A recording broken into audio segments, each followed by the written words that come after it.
Folks, we're to the halfway point of football season, so it's a glass half full, glass half empty. For some, we're halfway to the end of football season. For others, we're halfway to the playoffs. So look at it however you want to, but either way, we're going to recap Week 6 and look ahead to Week 7. Joining me, Jeff Birchfield, Brian Woods, and Andrew Smith. I'm J.D. Vaughn. We'll get to all that and more right after this from Lazy J Farms, Old Fashioned Butcher Shop. Lazy J Farms has been raising the finest cattle and all-natural pork for 3 generations on the family farm in Fall Branch. Their blonde Aquitaine herd offers a leaner, healthier, and more tasteful beef. And the butcher shop is local, farm to table, and 100% authentic. This is the way your grandfather shot for me, with steaks cut to order, quality assured, and ready to ship to your door. Open Thursday through Saturday on Bloomingdale Road in Kingsport. Come see us. Dobyns Bennett gets the win at Westridge in our Six Rivers Media Game of the Week last week. Indians win 45-14. Dobyns Bennett still has not lost to a Sullivan County school since 1993. Just an incredible game from Levi Chappell, rushing for 2 touchdowns in the second quarter and then passing for a couple more to Tyree Thomas. A very solid game plan by Dobyns Bennett. Westridge did get an early touchdown run from Justice Hilton that gave them a 7-3 lead, but from there Dobyns Bennett was able to control the rest of the game. Ethan Amix almost got to 100 yards, but the Westridge running game just not able to keep pace with Dobyns Bennett in this game. So the Indians are 2-0 in the conference play, and it's Westridge falls to 4-2. First region loss for the Wolves, of course. And Andrew, you were at Gate City. Speaking of a game that kind of a surprisingly, not necessarily easy victory, but just a surprising score. Were you surprised that Gate City, a 47-6 winner over David Crockett? Yeah, I was. I think going into it, Gate City winning was not necessarily a surprise, but the way in which they did it certainly was. They were extremely physical, both lines of scrimmage. Defensively, they just harassed A.J. Wynn all night long.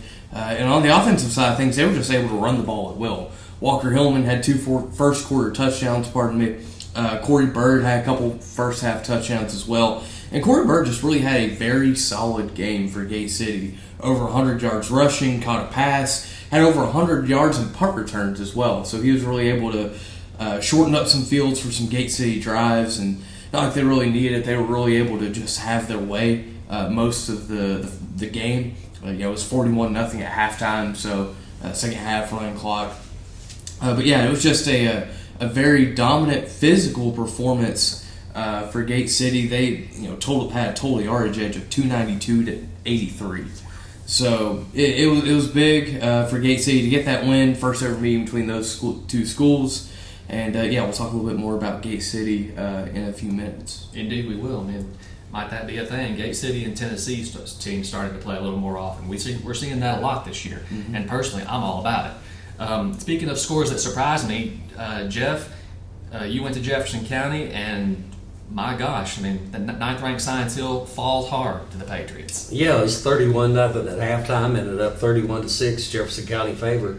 Just went bad Science Hill from the very beginning. They fumbled the opening snap and then had a terrible game, really. Lane Clement, the quarterback, terrible first half. He recovered some in the second half and drove the Science Hill down the field for a final touchdown, there on the last drive. But, in the first half, they only had 1 first down the entire first half. And that being said, Science Hill beat themselves a lot because they held Jefferson County at 68 rushing yards. And then Ian Mathis, to start the second half, he recovers like an onside kick. But Science Hill just never could really get anything going much against Jefferson County. Had a block punt, had some missed assignments on defense. Defensively did have 2 standout performances, though. Hayden Smith, the linebacker, had 11 tackles and 10 stops for Darren Hill. But overall, Jefferson County just dominated that game. Mason Henderson, the quarterback, he had a really terrific game. And then Sean Jackson, the receiver, made some spectacular catches. Huge win, though, for Jefferson County and head coach Spencer Riley. Hard to believe it's the first time since 2004 that Science Hill has lost there. The Hilltoppers had won 7 straight in Dandridge prior to this past week. So a little back to the drawing board a little bit for Science Hill this week. Brian, you were up at Rye Cove for the first time, I believe, this season. The War Eagles get the win 60-0 over Castlewood. Cole Barnett scoring in all kinds of ways. Yes, this was just a mismatch from the start. First play, Castlewood called timeout. Second play, Castlewood fumbled. Ryko recovered. Barnett one play, touchdown. And that's the way it went the whole game. Ryko only ran 18 plays the whole game, but they scored 9 touchdowns 5 different ways. You named a player, and they had a big game. And in the second half, a couple of their backups for the future looked pretty good. They scored a couple of long touchdowns. Castlewood only had 17 yards. They would have had negative yards if not for one long run against the backups in the fourth quarter. This was just, Castlewood was a very young team. They also had 2 injuries where they actually had to carry him off the field, literally carry him off the field. So it was a rough night for Castlewood. Rackhove, like Gary Collier said, they just took care of business and ready for the next one. Yeah. Speaking of taking care of business, Jeff, shout out to the Daniel Boone Trailblazers. The losing streak is over. Daniel Boone gets the region win. So possibly a step toward the playoffs, maybe down the road. Laugh all you want to, but it's possible now. Daniel Boone 1-1 in Region 1 5A. Shout out to Drew Fleming, Jeff. What a game he had. Yeah, Drew Fleming, 3 touchdown runs there, so he's obviously a huge part of that Daniel Boone offense. And then Andrew Louder, the soccer style kicker, he makes all of his extra points. I know Cotton County came back and tied Daniel Boone early, but then the Trailblazers able to take command and ended up winning 21-7. Great win. Looking ahead a little later in the season, the Musket Bowl now ends up like a little bigger matchup maybe than we thought it was going to be. Yeah, perhaps. All 3 touchdowns, of course, for Drew Fleming, more than 200 rushing yards, and 2 interceptions on defense, let me add. So he was easily our 5-star player of the week. There wasn't much debate about that.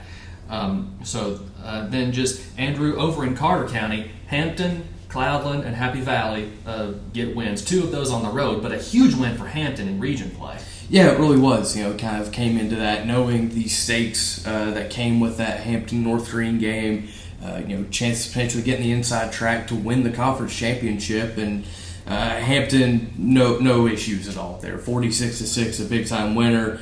Connor McKinney, the quarterback there, 193 rushing yards. Isaiah Belcher, who's had to step up in the absence of Peyton Townsend, 138 rushing yards, 2 touchdowns. It was just dominance from the start, really, for Hampton there. Mentioned that big win, give them a chance to have that inside track to win Region 1 1A. But hey, Cloudland looks like they might have something to say about it. You look, they're 2-3, but they're 2-0 in region play after that win at Jellicoe. Grayson Cole, the game winner there, good for him. He kind of been battling some injuries from early in the year. Him to be able to make a big impact like that, had another touchdown earlier in the game as well. That Hampton-Cloudland game at the very end of the year looks like it could be a one with region championship implications potentially. Happy Valley goes up to Thomas Walker. Little issue there. Keelan Rollford, 173 rushing yards. Lane Parker, a pick 6. It was just kind of cruise control, business as usual for Happy Valley, who can you explain to me why they're still unranked? Oh, they didn't even get 10 points this week. No, I cannot explain that to you. And so keep doubting. They just keep winning, Andrew. I don't know what it is. I don't know about that one. But speaking of doubting, keep doubting the Cherokee Chiefs. They get the win over Seymour this past week, 28-21. Jaden Weston becomes the first rusher this year to hit 1,000 yards. He runs for 2 touchdowns in the second half. A big conference win for the Chiefs. Any conference win is a big win. They get the win 28-21. Elizabethton takes care of business against Northview Academy, 34-7. Pretty balanced effort for Rhett Slagle and the Cyclones. And, of course, their do everything receiver and defensive back Zach Wallen. Brian, Unicoi County with a conference win at Pigeon Forge. And how about those Tennessee High Vikings taking 3 wins in a row? This time they beat Abingdon. Unicoi bounced back from their heartbreaking loss to Happy Valley. Blaze Rice scored 3 touchdowns, and they took care of Pigeon Forge 42-21. Colby Jones had 2 TD passes as well, so they got back on track. Tennessee High just keeps playing well. They were only up, they were down 7-6 at halftime, and just dominated the second half and won 43-7. Elijah Plumbar had 130 some yards. Preston Fagans had 11 tackles, caught 3 passes. Jack Richardson threw for 3 touchdowns. So they're just playing much better football now, and a big game coming up this week. Yep. Here come the Vikings, Brian. Yep. 3 wins in a row. That home playoff game doesn't seem so impossible now. Mm-hmm. And Providence Academy comes so close to winning its first region game as a TWSAA member. They come up just short. Quarterback Hunt Simpson runs for a couple of touchdowns and passes for another. MTCS holds on 35-28 over Providence Academy. Johnson County, a 16-14 winner over Chucky Doak. Second straight conference win, for the Longhorns by a combined 6 points. So Johnson County taking care of business in the close one. Sullivan East, so close to victory. They come up just short at Granger, 27-22. Craig County narrowly escapes Twin Springs. The Titans off this week to recover, but they played Craig County to a 35-28 game. And Sunbright, a 40-0 winner over Unaka.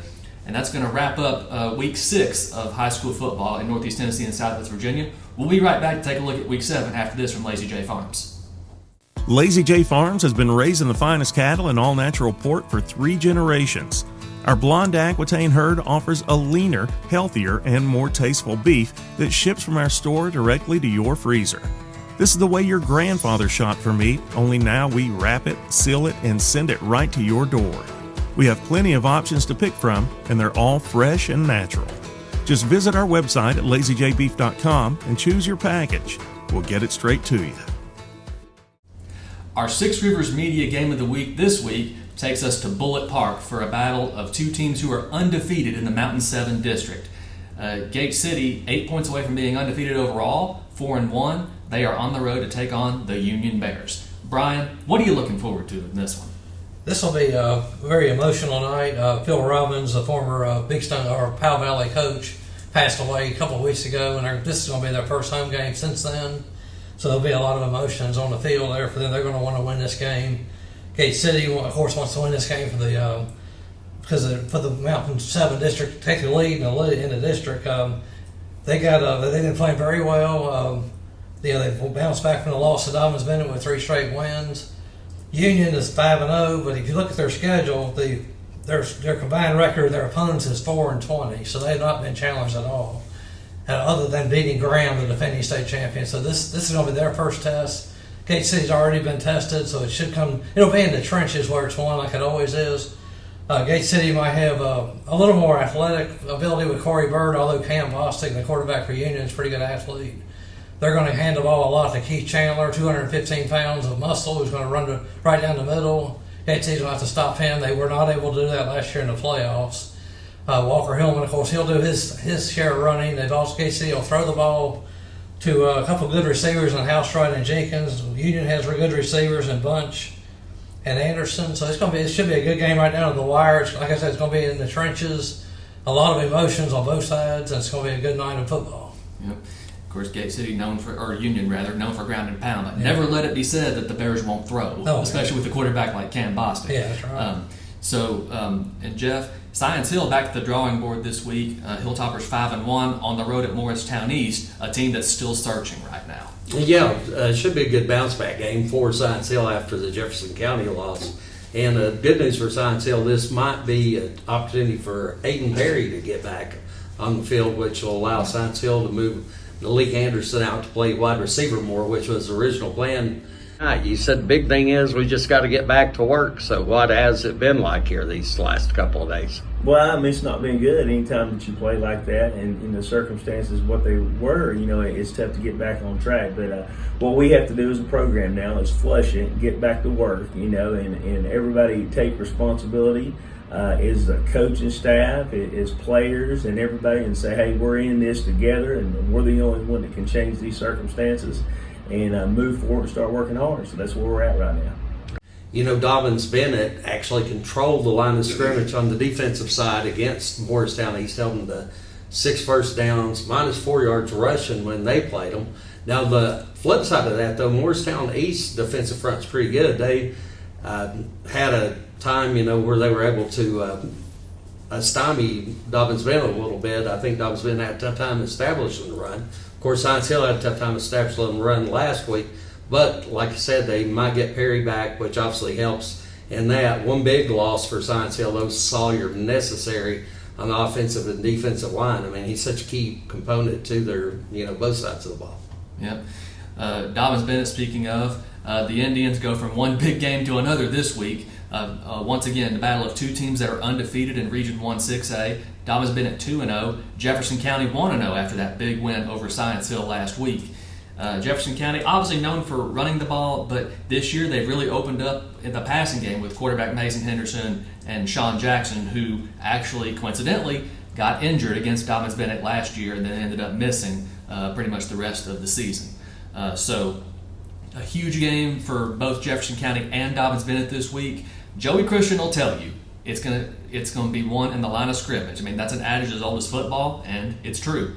And Jefferson County, I don't think they fell as far as people thought they would after losing 3 All-State players from last year's team, 2 of them being linemen. Spencer Riley's still the head coach there.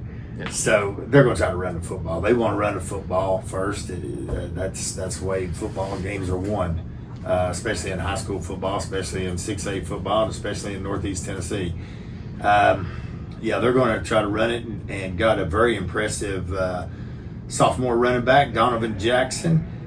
Very impressed with him. 6'1", 171 is a very good size for a 10th grader. We typically don't have 10th graders that are that size. And he runs it hard, and his offensive line, does a good job. So just going to be a big game at J. Fred Johnson Stadium this weekend. The winner, obviously, with an inside track to the Region 1 6A championship, but that Dobbins Bennett Science Hill game, that just got a whole lot bigger at the end of the season. And Andrew, speaking of big games that could have postseason implications, Cloudland finally at home. They get their first home game. Who is it against? The defending Region 1 1A champion, Cosby. Yeah, and this is the first home game for Cloudland due to them putting new turf in at Orr Field up there on Rome Mountain. That they got started a little bit later in the process, so they were able to kind of maneuver their schedule to have the first half of the year basically on the road or off, so they could have finally a home opener. And it's going to be a big game there. You look back to last year; it was an instant classic, 27-26. Cosby beat Cloudland to end a 35-game region winning streak for the Highlanders. It was a great ball game there. The Highlanders starting to get healthy again. I mentioned earlier, Grayson Cole had a big game last week. He had a big game in last year's game and now has a chance to really kind of settle in. Him and Landon Barnett, they both combined for 294 rushing yards last year, both of them back. You mentioned this is a big game in the region race. Cloudland, you look at the overall record, they're 2-3, but they're 2-0 in conference play. So if they're able to get the win there, it really sets themselves up well to host a potential playoff game and challenge Hampton for a potential region championship. Meanwhile, if you're Cosby, you're 2-1 in league play. If you follow 2-2, you're kind of in that danger zone of having to travel in round one, maybe even kind of fighting for that 4 seed. So, it'll be a big game on top of their own this Friday night. Yeah, big game in Region 1 5A, Brian. Tennessee High at home this week, going for their 4th straight win. They're hosting a David Crockett team, which has a little chip on its shoulder after this past week's loss at Gate City. So, what's going to be the key to this game, Brian? Basically, Tennessee House will have to keep doing what they've been doing, just keep running the ball. They also put in the pass a lot more this year. They've done a good job being balanced. David Crockett's really struggled here lately. They got down big last week, and they definitely want to bounce back with this one. They got the quarterback AJ Wynn is a talented player. They got to get Sam Casey on the ground and try to make some connections with Jake Jackson Overstreet on the receiving. What could be helping David Crockett, Tennessee High has been looking all year to the Morristown West game. That's next week. If they can win that, they'll probably get a home playoff game. So they cannot afford to overlook David Crockett, which can happen. You never know. So right now, Tennessee High is playing very well. They've won their last 3 games by combined 121-14. So they've been playing pretty well during this 3-game winning streak. But David Crockett's going to have to go in there, get a fast start, not get too far behind, and then hang in there in the second half. But like here lately, Tennessee has been playing really well after the break. Yep. West Ridge on the road Thursday night at Morristown West, the night before that Science Hill Morristown East game. The Wolves, quarterback Justice Hilton, running back Ethan Amix, they're going to be looking to get back on track. against the Trojans. It'll be a non-conference game. So West Ridge, after the tough loss to Dobbins Bennett this week, the Wolves are in bounce-back mode at this point against a Morristown West team that's coming off their first win. They beat Morristown East in their annual city championship. Final score there, 13-7. And then Jeff, Region 1 4A, looking at them, Cherokee and Volunteer both on the road, but with very different matchups. Cherokee at Greenville, Volunteer at Northview. Yeah, I mean, but I do think both of them is going to be tough matchups. Obviously, Greenville, though, is one of the best teams in the state. We saw that again last week. They played the defending 5A class state champions, Sevier County. Lost to them 30-27 in overtime. Caden Ball, though, still come through with 155 rushing yards, a touchdown, 94 passing yards, 2 touchdowns. So, I mean, Greene County, their record speaks for itself, just how good they've been over the years. Cherokee's 5-1. Their only loss being to Elizabeth. And, we went over the game with Seymour last week where Jaden Weston, 161 rushing yards, 3 touchdowns, been playing terrific. Of course, Landon Jeffers, the quarterback, he's still performing at a high level, had a touchdown pass last week. And then you look at Volunteer and Northview, and a lot of people look at those records and think, well, Volunteer's 4-1, Northview's 2-4, that, Volunteer might be heavily favored in that, but this is a good Northview team. I think, you can't overlook them. If you look at common opponents, and I know that's dangerous sometimes, but I think Volunteer lost, to Elizabeth, and then, of course, Northview has the, win or lost also last week to Elizabeth, 34-7. So I expect this to be a competitive game. Yeah, absolutely. And any conference game is a big game. So Volunteer was off this past week. The Falcons looking to get back on the grind. Most recently, they did win at Seymour 41-31 before their bye last week. Andrew, speaking of Elizabethton, the Cyclones on the road at Granger, and Hampton, the 6th-ranked team in Class 1A, on a region game at Unaka. Yeah, Elizabethton going in still undefeated in league play against Granger here. Last year it was a non-competitive game. It was 56-7. I would expect more fight out of the Grizzlies this year. I really would.